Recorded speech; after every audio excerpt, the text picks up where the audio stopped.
Hi everyone, I hope you are doing well. I'm jumping on today to continue a little bit of my lipedema journey, and today I'm just going to chat with you about how my mindset has had to shift in regards to exercise since my diagnosis of stage 2 lipedema.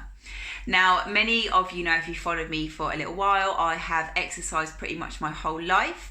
I have dieted since I was a teenager, all to be in a smaller body.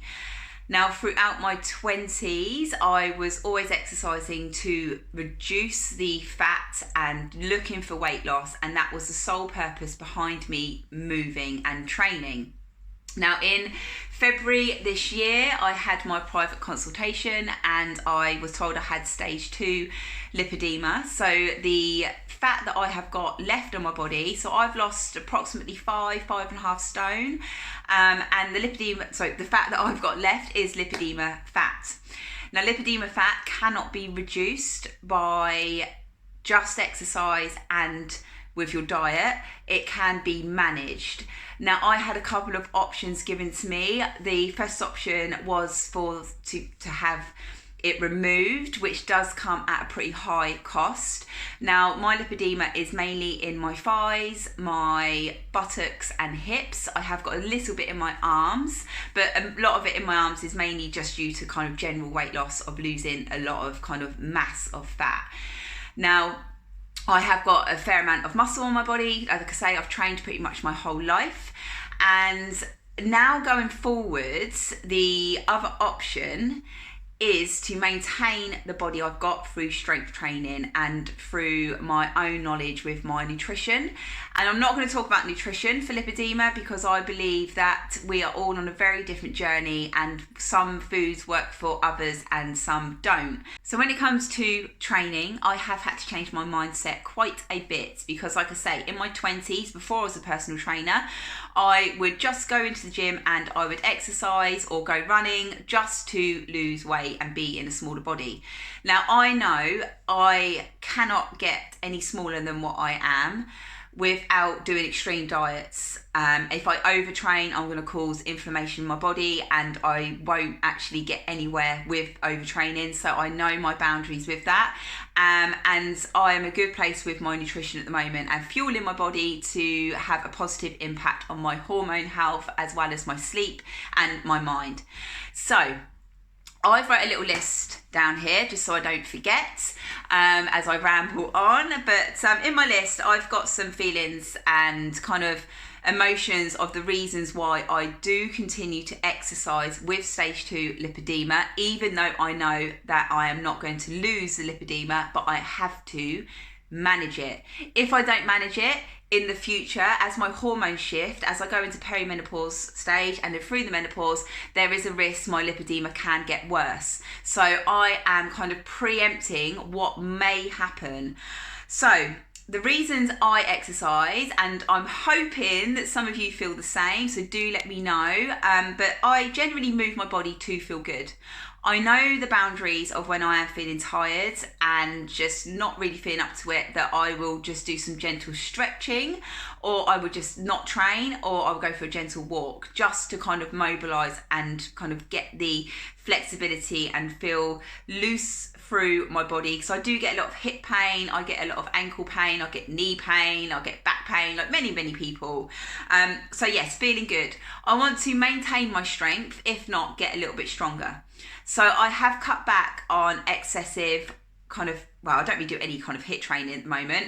I do my walks. I sometimes do a little warm up on the stepper when I go to the gym if I'm doing like a leg workout, but mainly I want to keep the strength and I am solely doing strength training. I go for 2 to 3 times a week, depending how my week is, of lifting weights, lifting kettlebells and the occasional full body conditioning training with no weights when I am leading up to my menstruation. And I have got some information all about hormones on my page, so flick through if you want to look more into that. Pain control. So I do have to move to control the pain. If I am too sedentary, my lipedema in my legs kind of fizzes. It feels really uncomfortable. I can't sit in a position for too long. I am still wearing my compression leggings, so even at the weekend when I'm not training, if I'm just sitting on the sofa, instead of putting on some lounging bottoms, I put my compression leggings on because I know I'm going to be sat down watching telly for a while. There will be occasions when I'm sat there and I will lift my legs up, do some ankle stretches, I will go onto the floor, do some back stretching, and it's not so much a compulsive drive to move, it's more that I have to control the pain and the swelling as well. So I do my body brushing. That is a daily schedule now, either morning or evening, whenever at time, sometimes during the day if I'm feeling a little bit swollen, especially when it is warm. Also, I do a lot of yoga fitness, some Pilates work, and I do this with my clients as well as on my own. And this again tends to be a daily practice for me. So even if I'm doing it in a warm up or I'm just doing a sole workout, which is balance work, I have got fallen arches, so I've got very flat feet, my knees come in, my hip alignment is off, and again, whether you've got lipedema or whether you haven't got lipedema, this can be the case, especially if you're gone through pregnancy, the pelvis will shift.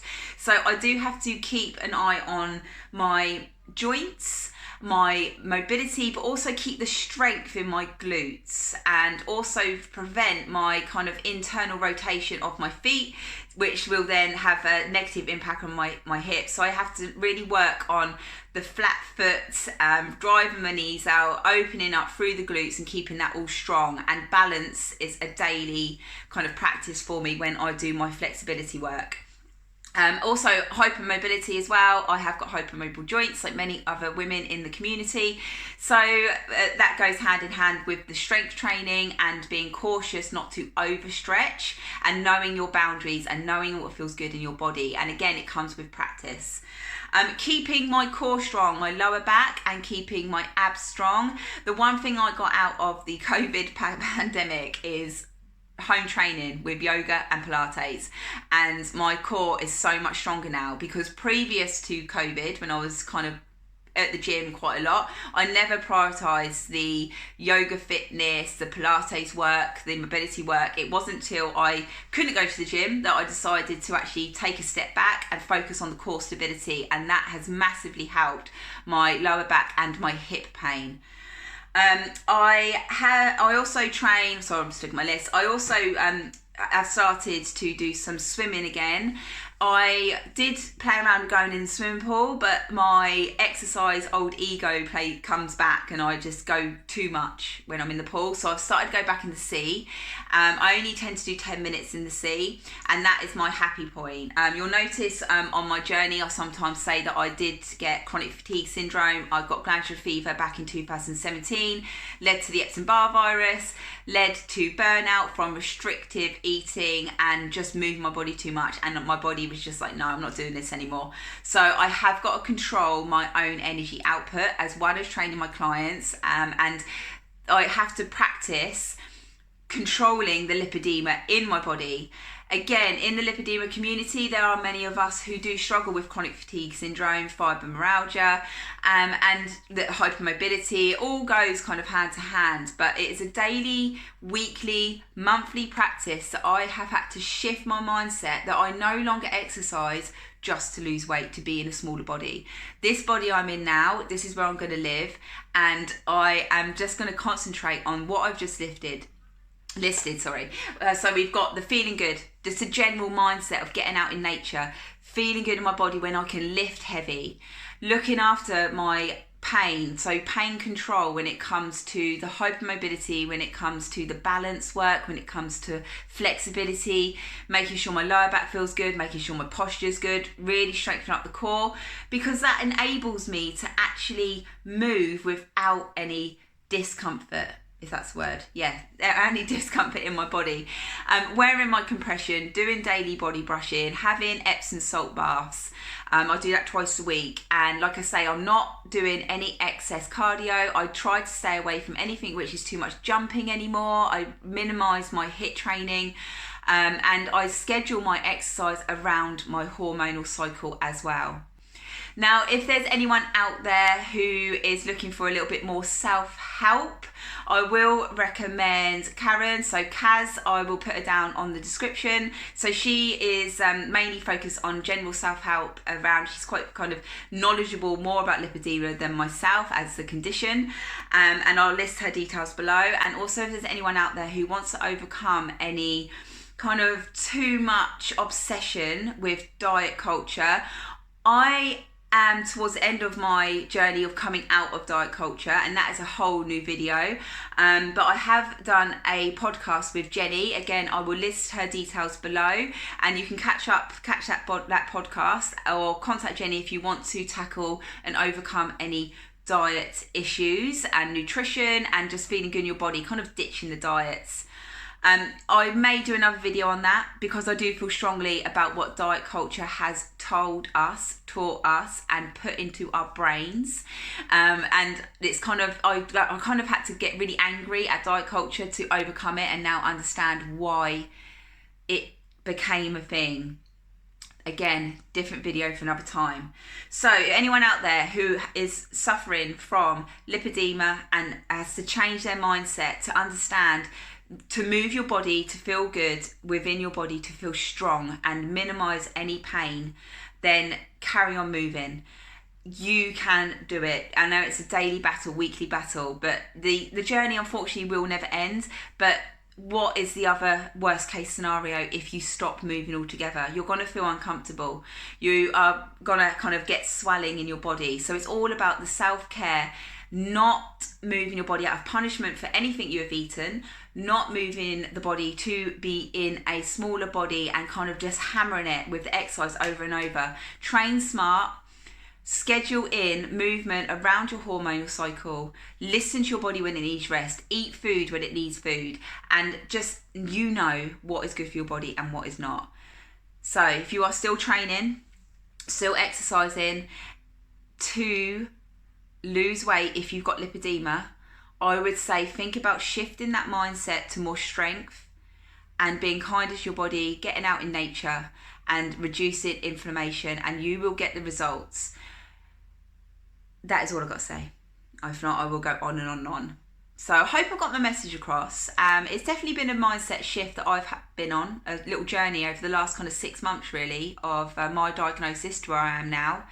And it's years and years of thinking, I have to exercise to lose weight, to now thinking, I want to move to be in the body I can, to be the healthiest I can, to be mobile. I will leave it there. Any questions, let me know. But I have got one question for you. I've got it on my pad. Why do you exercise? If you're in a body, any stage of lipedema from 1 to 4, why do you move your body? What do you do? How do you move and what do you enjoy? Let me know, and I'll speak to you all later.